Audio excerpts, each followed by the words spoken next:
नमस्कार मित्रों, मासिक राशिफल कार्यक्रम में आप सबका स्वागत है। आज इस वीडियो में मैं आपको कन्या राशि के लिए आने वाला अक्टूबर का महीना कैसा रहेगा उसकी संपूर्ण जानकारी देने वाला हूं। मित्रों, कन्या राशि की बात करें तो महीना आपके लिए मिला जुला कह सकते हैं, ना बहुत ज़्यादा अच्छा है ना बहुत ज़्यादा नकारात्मक है। सबसे पहले आपको शुक्र की बात करें तो शुक्र आपके लिए धन भाव के स्वामी और भाग्य स्थान के स्वामी होकर धन भाव में गोचर कर रहे हैं 13 अक्टूबर तक। यह आपके लिए बहुत अच्छी स्थिति है। धन संबंधित चिंता दूर हो रही, परिवार का माहौल काफ़ी अच्छा है, आपकी वाणी काफ़ी प्रभावशाली है। वाणी संबंधित काम करने वाले लोगों के लिए अच्छे अवसर यह शुक्र बना रहा है। साथ ही पैतृक संपत्ति जुड़ा कोई मामला उसको भी कहीं ना कहीं सॉल्व करने में मदद करेगा। ससुराल पक्ष से आपको कोई फ़ायदा हो सकता है। ससुराल पक्ष से संबंध आपके बेहतर रहने वाले हैं और घर में कोई मांगलिक कार्यक्रम वगैरह भी हो सकता है। जो लोग सिंगिंग के क्षेत्र से जुड़े हैं, ज्योतिष का काम करते हैं, कंसल्टेंसी का काम करते हैं, उनके लिए अच्छा समय है। इसके बाद शुक्र जो है तीसरे भाव में आ जाएंगे आपके वृश्चिक राशि में। बृहस्पति के साथ उनका दृष्टि संबंध बनेगा क्योंकि बृहस्पति आपके भाग्य स्थान में गोचर कर रहे हैं वृषभ राशि में।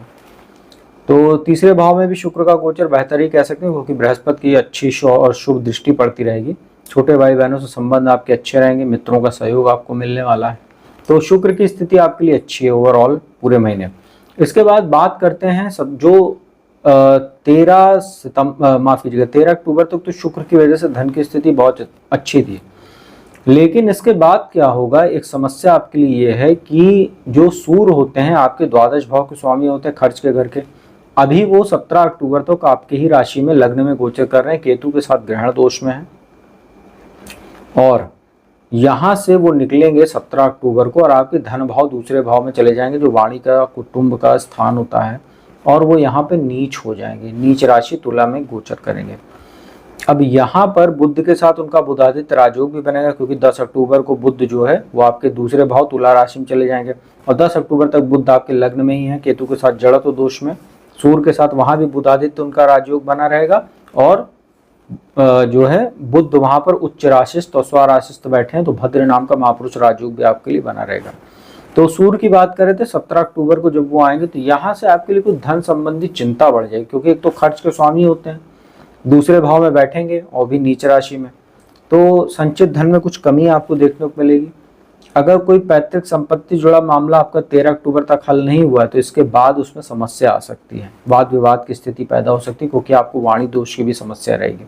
आत्मविश्वास में आपकी कमी रहेगी। आपकी वाणी में जो एक आत्मविश्वास होना चाहिए किसी के सामने बोलने के लिए, वो उसमें आप कमी महसूस करेंगे। सूर्य जो है यहाँ पर आपको कहीं ना कहीं परिवार का माहौल भी खराब करेंगे और आप अपने ही कारणों से अपना मान सम्मान भी कहीं ना कहीं कुछ उसमें कमी लाने का काम करेंगे अपने गलत व्यवहार से, गलत आचरण से या वाणी दोष की वजह से। तो सूर्य की स्थिति जो है 17 अक्टूबर के बाद आपके लिए अच्छी नहीं है। बुध जो है वो लग्न में है 10 अक्टूबर तक, उच्च राशि कन्या में और स्वराशि भद्र महापुरुष राजयोग बनाए हुए हैं दशमेश और लग्नेश होकर। इसके बाद वो दूसरे भाव में आ जाएंगे। तो 10 से 13 अक्टूबर तक शुक्र के साथ लक्ष्मी नारायण राजयोग में रहेंगे। इसके बाद 29 अक्टूबर तक सूर्य बुध का बुधादित्य राजयोग रहेगा 17 अक्टूबर से और 29 अक्टूबर तक। और 29 अक्टूबर को बुध एक बार फिर राशि परिवर्तन करके आपके तीसरे भाव में चले जाएंगे। वहां से फिर एक बार बुध शुक्र का लक्ष्मी नारायण राजयोग बन जाएगा, परंतु वो महीने के अंत में होगा 29 अक्टूबर से।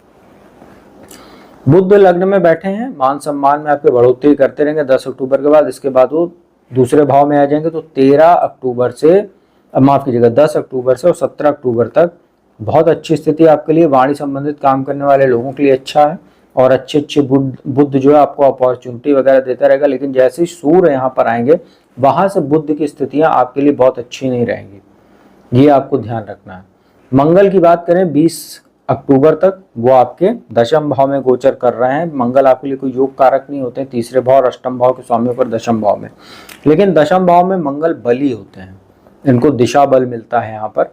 और मंगल यहाँ पर आपको, अगर आप प्रशासनिक सेवा से जुड़े हुए हैं, नौकरी करते हैं, तो आपके पद प्रतिष्ठा में वृद्धि। जो छात्र प्रशासनिक सेवा की तैयारी कर रहे हैं, सेना पुलिस में जाना चाह रहे हैं, भर्ती परीक्षा की तैयारी कर रहे हैं, उनके लिए अच्छा है। जो लोग जैसे खेल वगैरह, खेल कूद के क्षेत्र से जुड़े हुए हैं, उनके लिए बहुत अच्छा अवसर बना के देगा। साथ ही स्पोर्ट्स इक्विपमेंट्स वगैरह का इम्पोर्ट एक्सपोर्ट का काम आपका है, बिजनेस करते हैं, बहुत अच्छा आपके लिए। इसके बाद मंगल 20 अक्टूबर को आपके लाभ स्थान में आ जाएंगे और यहाँ पर वो नीच राशि के हो जाएंगे। यहाँ पर नीच राशि होने के बाद भी आपको बहुत बुरा फल नहीं देने वाले, क्योंकि वो अष्टम के स्वामी बनते हैं और तीसरे के स्वामी बनते हैं। लाभ में आपको कहीं ना कहीं कुछ फायदा ये दिलाएंगे, क्योंकि अष्टमेश होकर यहाँ पर बैठे हुए हैं। अष्टम भाव अचानक धन लाभ का भी घर होता है, तो हो सकता है कोई प्रॉपर्टी वगैरह से आपको फायदा हो जाए, या कहीं इन्वेस्टमेंट वगैरह आपने किया हुआ, शेयर मार्केट से आपको कोई लाभ हो सकता है, रियल एस्टेट सेक्टर से आपको लाभ हो सकता है। तो ये स्थिति आपके लिए अच्छी कह सकते हैं, थोड़ी, बहुत अच्छी नहीं कह सकते, क्योंकि नीच राशि में मंगल रहेंगे तो बहुत अच्छा लाभ भी नहीं दे पाएंगे, खुलकर वो अपना इस्तेमाल नहीं कर पाएंगे अपनी ऊर्जा का आप।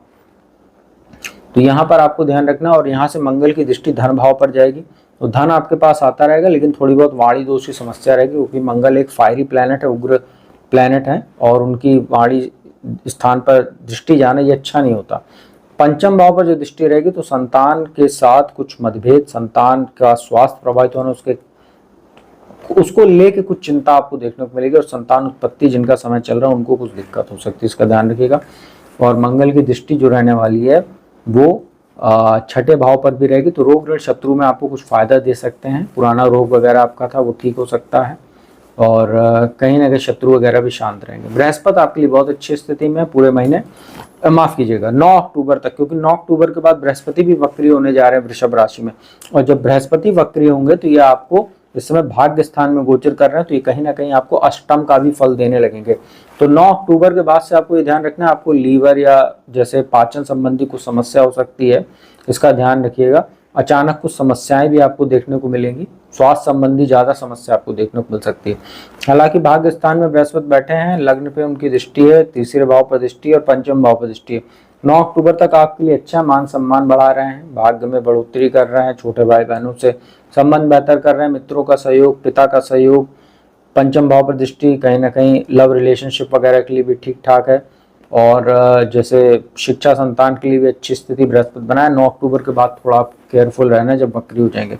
शनि की बात करें, छठे भाव में वक्री चल रहे हैं कुंभ राशि में, पंचमेश और षष्ठेश होकर छठे भाव में विपरीत राजयोग बना हुआ है, शत्रुअंता योग है तो, लेकिन कुछ वक्री जब है शनि तो कहीं ना कहीं कोई पुरानी बीमारी अगर आपको थी कमर से लेकर पैर तक या नसों में, तो वो फिर से आप देख रहे होंगे, पैर में दर्द होना, जोड़ों में दर्द होना, कमर में दर्द होना, नसों में खिंचाव होना, ये सब समस्या आपको कुछ देखने को मिलेगी। साथ ही अगर वायु विकार जैसे पेट में गैस वगैरह की कंडीशन भी बन सकती है, क्योंकि जो छठा भाव है पाचन का एरिया होता है वो, और जो शनि होते हैं वायु के स्वामी होते हैं, इनका जो तत्व है वायु तत्व है, तो गैस वगैरह की संभावना हो सकती है। और अष्टम भाव पर जो शनि की दृष्टि पड़ रही नीच राशि पर, तो गाड़ी वगैरह चलाते समय सावधानी बरतेगा, अन्यथा कमर से लेकर पैर तक के समय चोट चपेट की संभावना बन सकती है। कोर्ट कचहरी जुड़े मामलों में भी शनि आपको लगातार समस्या देते रहेंगे, उतार चढ़ाव की स्थिति बनी रहेगी। और दूसरे भाव पर जो दृष्टि है, परिवार में किसी का स्वास्थ्य प्रभावित हो सकता है, इसका आप ध्यान रखिएगा। राहु की बात करें, सप्तम भाव में वैवाहिक जीवन में कुछ समस्या दे रहे हैं, परंतु ये आपको लाभ भाव पर दृष्टि डालकर कुछ बिजनेस अगर आप करते हैं तो उसमें आपको फायदा दे सकते हैं, और लाभ कुछ राहु आपको जरूर देंगे। और केतु लग्न में बैठा तो भ्रम की स्थिति भी आपको रहेगी। बड़ा डिसीजन लेते समय बहुत सतर्क रहिएगा, अन्यथा कोई धोखा या नुकसान की भी स्थिति राहु केतु बना सकते हैं। तो मित्रों, यह था कन्या राशि के लिए कैसा रहेगा अक्टूबर का महीना। उपाय की बात कर लेते हैं। देखिए, इस महीने सूर्य नीच हो रहे हैं, मंगल नीच हो रहे हैं, तो सूर्य को जल दीजिए प्रातः काल स्नान आदि के उपरांत ओम घृणी सूर्याय नमः इस मंत्र का जाप करके। और मंगल नीच हो रहे हैं 20 अक्टूबर के बाद, तो कहीं ना कहीं हनुमान जी की पूजा उपासना कीजिए, हनुमान चालीसा, बजरंग बाण, हनुमान अष्टक का पाठ कीजिए, तो महीना बेहतर रहेगा। तो उम्मीद करता हूँ वीडियो आपको अच्छी लगी होगी। वीडियो अच्छी लगी उसको लाइक, कमेंट और शेयर कीजिएगा, और जिसको कुंडली विश्लेषण कराना हो तो मेरे नंबर पर कांटेक्ट करके अपॉइंटमेंट ले सकते हैं और कुंडली विश्लेषण का लाभ ले सकते हैं। अब मैं अपने वाणी को विराम देता हूँ। अगली वीडियो में आपको तुला राशि के लिए कैसा रहेगा आगामी अक्टूबर का महीना, उसकी संपूर्ण जानकारी लेकर हाजिर होंगे। तब तक के लिए ओम नमः शिवाय।